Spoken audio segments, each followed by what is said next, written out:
তো বাবুরে ভাই, এই দুনিয়াতে না দুই রকমের মানুষ আছে। এক হচ্ছে তারা যারা নিজের জীবন নিয়ে সমস্যায় থাকে, আর দুই হচ্ছে আমাদের কাকিমারা যারা পরের বাড়ি সিরিয়ালের সমস্যা নিয়ে কাঁদে। সকাল 8টার সময় কাকিমা আর একটা কাকিমাকে বলছে, আরে আজকে কি হবে জানো, কালকে তো সে অজ্ঞান হয়ে গেল।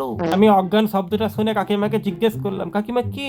কাকিমা বলছে, আরে রাধিকা, সিরিয়ালের রাধিকা।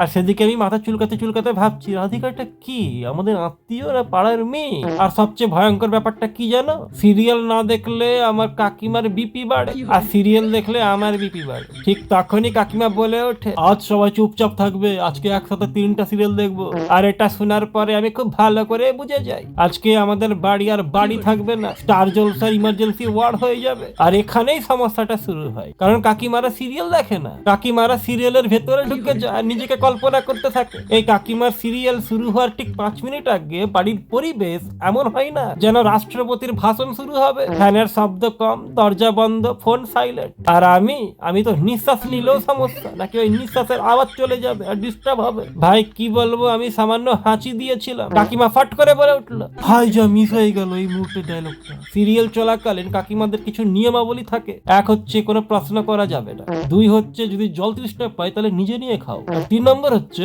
হ্যাঁ এটা কি করে হলো এই জিনিসটা বলা যাবে না, আর 4 নম্বর হচ্ছে সবচেয়ে বড় নিয়ম, টিভির রিমোটে কোনো ভাবে স্পর্শ করা যাবে না। রিমোট স্পর্শ করা মানে জাতিসংঘের যুদ্ধপরাধ।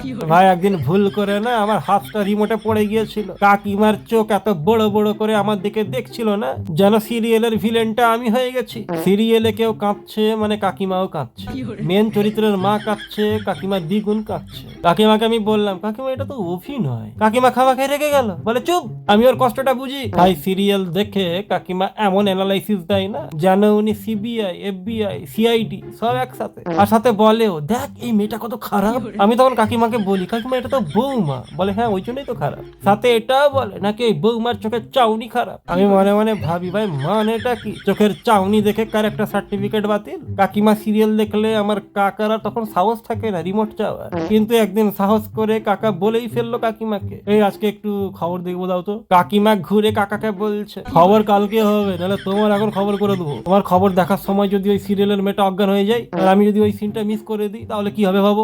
এসব শুনে কাকা চুপ, পুরোপুরি চুপ। তখন একটা জিনিস বুঝলাম, এই বাড়িতে খবর না সিরিয়ালই জাতীয় সমস্যা। আর সবচেয়ে ভয়ঙ্কর জিনিসটা কি জানো, সিরিয়াল দেখে কাকিমা বাস্তবেও সিদ্ধান্ত নিয়ে শুরু করে। কি বলবো, সেদিন একটু দেরি করে বাড়িতে ঢুকেছিলাম, কাকিমা আমাকে দেখে কি বলছে জানো, আজকালকার যুগের ছেলেরা তো এমনই হয়, সিরিয়ালেও দেখায় এরকমই ভিলেনটা ছিল।